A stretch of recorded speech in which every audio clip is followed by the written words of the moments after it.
heard as much as you just reported there, and I have not had an opportunity to review any of that yet, but it would verify and I think affirm much of what we understood from the very beginning. As you all know, I used to serve on the House Judiciary Committee before I was made Speaker in October of 23, and we spent a lot of time uncovering just the complete and total weaponization of the Department of Justice under the Biden administration.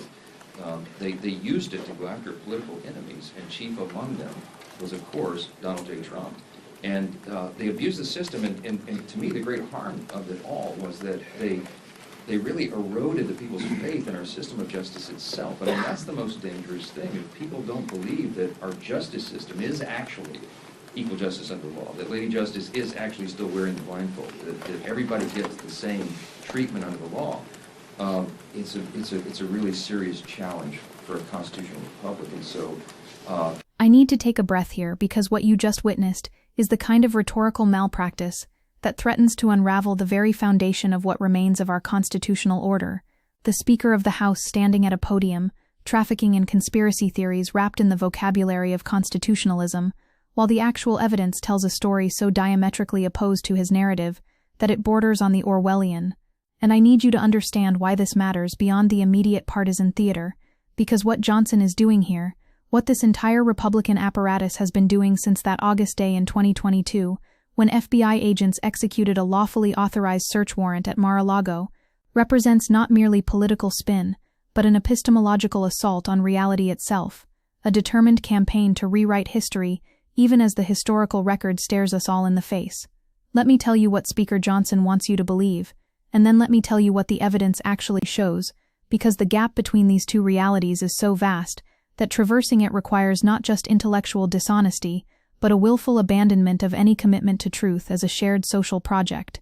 Johnson claims the Biden administration engaged in complete and total weaponization of the Department of Justice, and that the raid on Mar-a-Lago was politically motivated persecution against Trump, calling for serious consequences for people like Jack Smith, who abuses that system. This narrative has become gospel in right-wing circles, repeated with such fervor and frequency that it has calcified into received wisdom among millions of Americans who have been systematically inoculated against contrary evidence by a media ecosystem designed precisely for this purpose. But here's what actually happened, and I want you to sit with the concrete materiality of these facts, because they are stubborn things that refuse to dissolve simply because they're inconvenient to a particular political narrative. Over 13,000 government documents were recovered from Mar-a-Lago, including nuclear-related information, and FBI, CIA, and NSA information about national security interests. Of these documents, 337 were classified, 197 handed over in January 2022, 38 turned over under subpoena in June 2022, and 102 seized in the August search. Let that sink in for a moment, because we're not talking about a bureaucratic oversight or an administrative error. We're talking about materials so sensitive that the handful of documents found by the FBI at Mar-a-Lago were so sensitive that even a senior Justice Department official didn't have authorization to see them. And now the bombshell that Johnson is referencing, the supposed vindication of every paranoid fantasy about deep state persecution, newly declassified documents showing that the FBI did not believe it had probable cause to raid Trump's Mar-a-Lago home in 2022, but moved forward amid pressure from the Biden Justice Department, with FBI officials expressing concerns about a lack of probable cause. The conservative media apparatus has seized upon these revelations with the kind of frenzy usually reserved for actual constitutional crises, and you can feel the triumphalism radiating from every right-wing outlet as they proclaim that the persecution narrative has been proven beyond any shadow of doubt. But wait, because this is where we need to exercise the kind of critical analytical rigor that has been systematically devalued in our current political discourse, and when you actually examine what these emails reveal, the story becomes considerably more complex than the weaponization narrative allows. An FBI official wrote that even as we continue down the path towards a search warrant, WETUFO believes that a reasonable conversation with the former president's attorney, stating that the FBI and DOJ are readying a search warrant, and have developed information that there are more documents at Mar-a-Lago, ought not to be discounted. What this actually shows is not political persecution, but rather internal deliberation about investigative tactics, a debate about whether continued negotiation might yield results without the extraordinary step of executing a search warrant on a former president's residence. And here's what makes the entire weaponization narrative collapse under the weight of its own internal contradictions.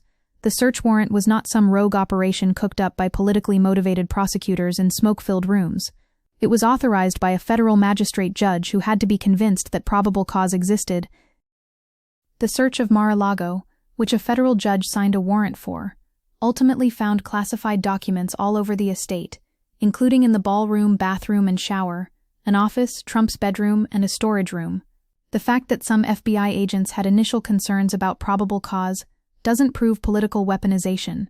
It proves that law enforcement officials were exercising caution and engaging in precisely the kind of careful deliberation you would want when dealing with a matter of such extraordinary political sensitivity. The Justice Department didn't manufacture this crisis out of thin air to persecute Donald Trump.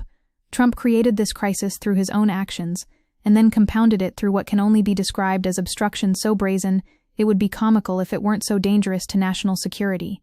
In June 2022, federal agents visited Mar-a-Lago to search for additional materials, after which prosecutors said an attorney for Trump signed a statement attesting that all classified documents at Mar-a-Lago had been turned over to federal investigators.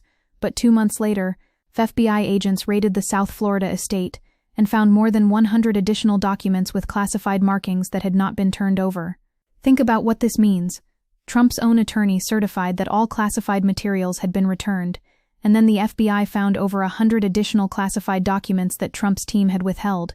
Trump's attorneys found classified documents in his bedroom 4 months after the FBI searched Mar-a-Lago, with Judge Beryl Howell noting that no excuse is provided as to how the former president could miss the classified marked documents found in his own bedroom. And this is where the asymmetry between what Trump did and what other officials who mishandled classified materials did becomes so stark that the selective prosecution claims crumble into dust. According to the indictment, Trump not only refused to return the documents for many months, but he also obstructed justice by enlisting others to destroy evidence and then to lie about it, whereas Biden turned in classified documents to the National Archives and the Department of Justice, consented to the search of multiple locations including his homes, sat for a voluntary interview, and in other ways cooperated with the investigation. The difference is not political favoritism. It's the difference between someone who made a mistake and cooperated fully with authorities, and someone who engaged in systematic obstruction of justice to maintain possession of classified materials he was not authorized to retain. But here's what makes Johnson's performance particularly galling from the perspective of constitutional democratic norms. He served on the House Judiciary Committee and claims to have spent extensive time uncovering weaponization, yet the evidence for this weaponization narrative is inversely proportional to the confidence with which it is asserted. There's been no evidence of President Biden weaponizing the Justice Department, and some of these prosecutions are state prosecutions, not federal. Biden said in 2023 that he never once, not one single time, suggested to the Justice Department what they should do or not do relative to bringing a charge or not bringing a charge, and Attorney General Merrick Garland said no one has told me to indict, adding in this case the decision to indict was made by the special counsel. Compare that to what we're seeing now from the Trump administration, and the contrast is so stark it illuminates the entire bad faith nature of the weaponization discourse. While Republicans often speculated about President Joe Biden nefariously weaponizing the government, Trump is doing it right out in the open in ways not demonstrated in Biden's term, with U.S. Attorney Eric Siebert stepping down after Trump said "I want him out," and making it clear that the reason was that Siebert had failed to charge prominent Democrats. Trump launched a weaponization working group to investigate the investigators who worked on cases against Trump or his allies, directed his Department of Justice to investigate Joe Biden and his staff on various allegations, and his DOJ announced a task force to investigate the Obama administration for allegedly running a years-long coup against Trump. This is actual weaponization. This is what it looks like when a president uses law enforcement as a tool of political retribution, and the projection involved in accusing the Biden administration of the very behavior Trump is now openly engaging in would be remarkable if it weren't such a predictable feature of authoritarian political movements. Now let's talk about Lady Justice and her blindfold, because Johnson invokes this imagery with the kind of performative solemnity that suggests he believes it still carries moral weight, that Americans still have faith in equal justice under law, and that Trump was denied this fundamental right. But the profound irony here is that what actually eroded public faith in the justice system wasn't the prosecution of Trump, it was the systematic campaign by Trump and his allies to delegitimize any accountability mechanisms whatsoever by framing all legal jeopardy as political persecution. The timing of the prosecution, on top of Biden's norm-breaking public statements, Biden's supportive commentary that the fate of the country rests on convicting Trump before the election, the many legal efforts by elected judges and prosecutors who are Democrats to convict Trump or keep him off the ballot, and the aggressive efforts by Trump and his supporters to frame all of these matters for maximum political gain, all make it impossible for the prosecution of Trump to appear non-political before approximately half the country. But notice what's happening in that formulation, because it reveals the success of a rhetorical strategy that has nothing to do with the merits of the underlying cases and everything to do with creating an epistemic environment where truth claims become indistinguishable from political positioning. Trump violated federal law by retaining classified documents and obstructing efforts to recover them. The evidence for this is overwhelming and public. Multiple legal experts describe this as close to an open and shut case as the DOJ might ever get. And yet, through sheer repetition and the coordinated efforts of a massive right-wing media apparatus, the perception has been created among millions of Americans that the real crime was prosecuting Trump rather than Trump's actual criminal conduct. And the case was ultimately dismissed, not because Trump was vindicated on the merits, but because Trump-appointed Judge Eileen Cannon ruled the appointment of Jack Smith to special counsel was unconstitutional, and therefore the indictment should be dismissed, a ruling that deviates from the uniform conclusion of all previous courts to have considered the issue that the Attorney General is statutorily authorized to appoint a special counsel. Though the special counsel initially appealed this dismissal, he dropped his appeal following Trump's election to the presidency that November because of the long-standing DOJ policy against prosecuting sitting presidents, not because the underlying evidence was weak or because the prosecution was illegitimate. So when Johnson stands there and talks about shocking revelations that will supposedly prove conservatives were right all along about weaponization, what he's really doing is participating in a coordinated political strategy to preemptively discredit any future accountability efforts and to establish a permission structure for the Trump administration to engage in the very weaponization that Republicans falsely accused the Biden administration of perpetrating. The revelations about FBI concerns regarding probable cause don't prove political persecution. They prove that there were internal deliberations about investigative tactics, which is exactly what you would want in a properly functioning law enforcement agency. But by framing these deliberations as evidence of corruption, Johnson transforms procedural caution into conspiracy and normal institutional friction into proof of deep state malevolence. And I need you to understand the historical parallels here, because this is not the first time we've witnessed a political movement attempt to delegitimize legal accountability by wrapping itself in the rhetoric of persecution. When you look at authoritarian movements across the 20th century, one consistent pattern emerges: the systematic erosion of shared epistemic standards by which we adjudicate truth claims, replaced by loyalty to the leader as the ultimate arbiter of reality. Trump committed crimes. The evidence is overwhelming and public. He was indicted by grand juries of ordinary citizens who evaluated that evidence, and yet through the alchemy of conservative media and Republican political leadership, those objective facts have been transmuted into a persecution narrative where Trump is the victim and the prosecutors are the villains. The real weaponization of justice is what Trump is openly promising to do and has already begun doing, investigating his political opponents not because of evidence of crimes, but because they opposed him politically. Trump has called for the criminal prosecution of at least 16 rival politicians and 15 law enforcement, military and intelligence officials, according to a review of his public comments, not to mention workers at 2 federal public health agencies, 2 tech billionaires, Google and lawyers, campaign donors and political operatives who engage in what he has called unscrupulous behavior, with a separate NPR review finding that Trump had issued threats of prosecution more than 100 times. That's what actual weaponization looks like, not the careful prosecution of a former president who violated federal law and then obstructed justice to cover it up, but the threatened use of state power against anyone who opposes you politically, and the fact that Johnson and his Republican colleagues are laying the groundwork for this actual weaponization by falsely claiming that they're merely responding in kind to Biden administration weaponization represents perhaps the most dangerous aspect of this entire sordid affair. Because here's what's at stake and why this matters beyond the immediate partisan combat. We either live in a society where the law applies to everyone regardless of political power, or we live in a society where power itself becomes the law. Trump took classified documents including materials related to nuclear capabilities and the most sensitive intelligence operations. He refused to return them despite repeated requests and a subpoena. His attorney certified falsely that all materials had been returned, and when the FBI finally executed a lawfully authorized search warrant, they found over 100 additional classified documents that had been withheld. These are facts, they are not in serious dispute, and the question is whether someone who engages in this conduct can be held accountable through legal processes, or whether political power and the ability to mobilize a base of supporters insulates you from the rule of law entirely.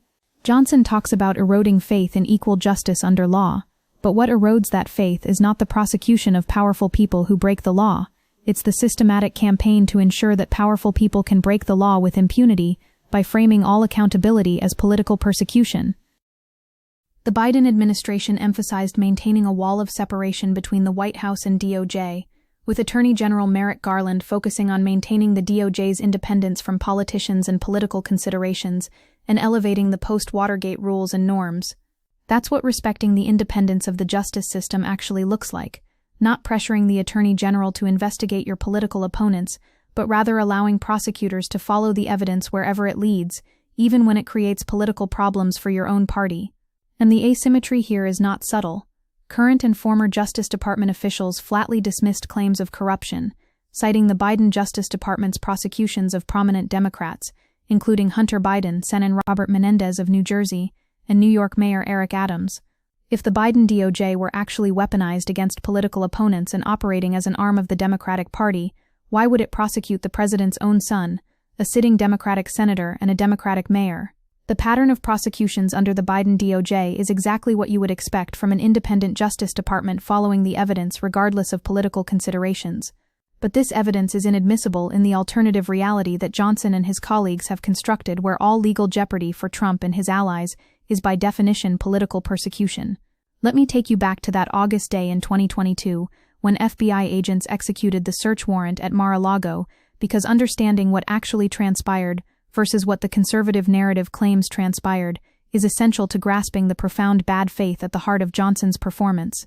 Around 4 p.m. on August 8, 2022, a team of FBI agents finished searching Trump's social club and drove off in vans loaded with boxes that few expected would carry such extraordinarily sensitive cargo, and in a hastily convened conference call that evening, Assistant Attorney General Matt Olsen listened as his investigators described the hundreds of pages of top-secret records they found, some containing gravely serious material. This wasn't a fishing expedition. This wasn't a political hit job.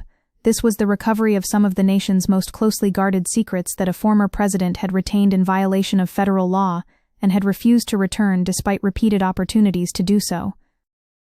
Trump's response to the raid reveals everything you need to know about his relationship to truth and his strategy for evading accountability. Trump falsely claimed Joe Biden had been ready to kill him during the FBI search by misrepresenting standard Justice Department policy on use of force, an accusation noted to be without precedent in modern U.S. history, with Trump's campaign sending an email with the subject line, "They were authorized to shoot me," saying, "You know they're just itching to do the unthinkable. Joe Biden was locked and loaded, ready to take me out and put my family in danger." This is the rhetoric of authoritarian demagogues throughout history, the claim that legal accountability represents existential persecution, and that your political opponents are not merely wrong but are trying to literally kill you. And the conservative media apparatus dutifully amplified these lies, even as the evidence of their falsity was readily apparent, because the point is not to establish truth but to create an emotional response in the base that insulates Trump from accountability. The use of force language that Trump seized upon was standard boilerplate included in all FBI operations. It was included in searches of Biden's residences as well. But by ripping it from context and presenting it as evidence of assassination attempts, Trump transformed a routine law enforcement operation into proof of persecution in the minds of millions of Americans who get their information exclusively from right-wing sources.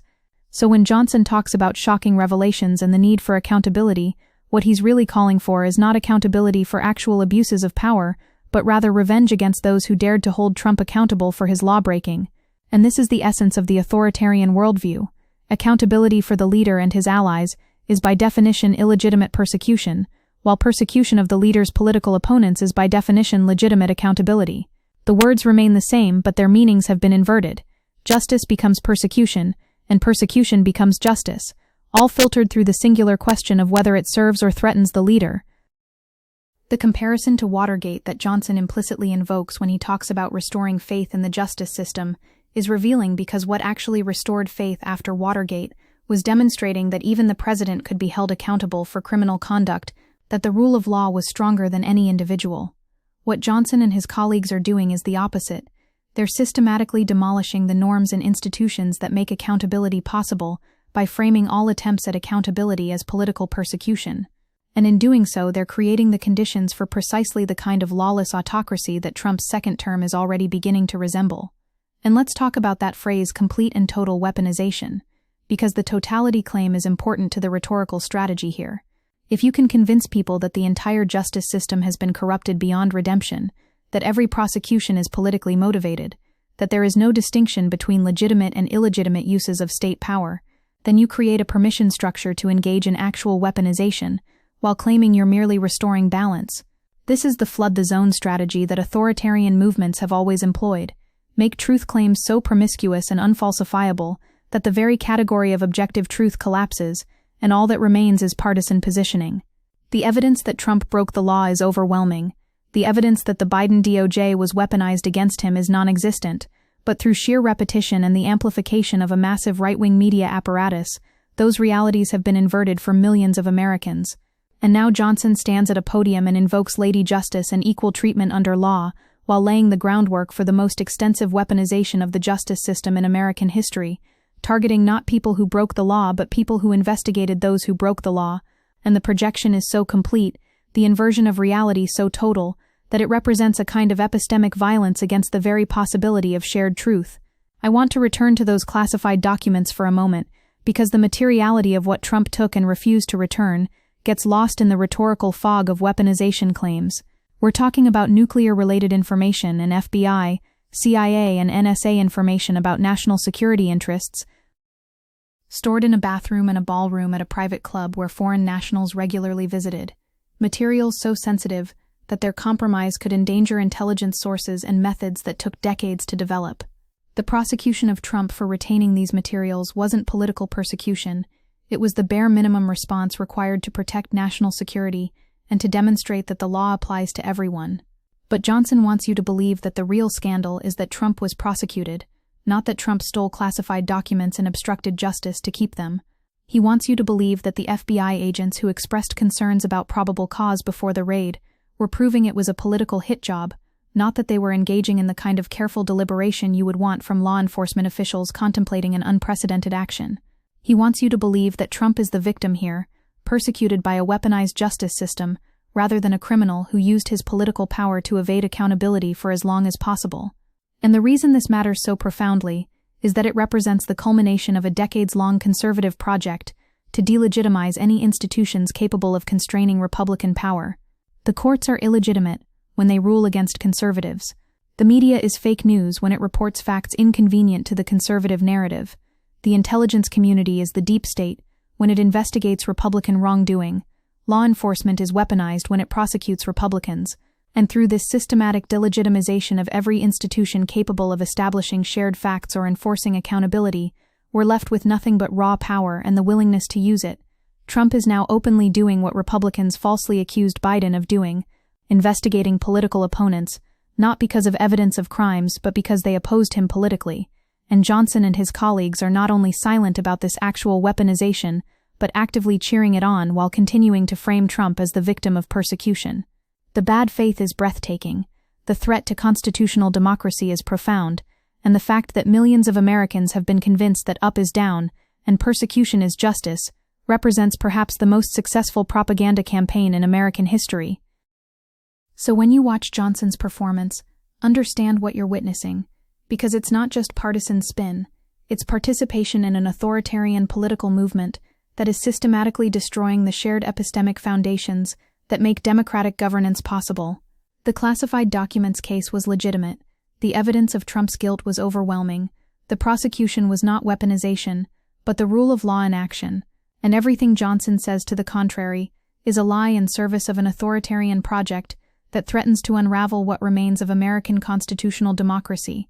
Lady Justice may still be wearing her blindfold, but Johnson and his colleagues are doing everything in their power to rip it off and replace equal justice under law with power as the only law that matters.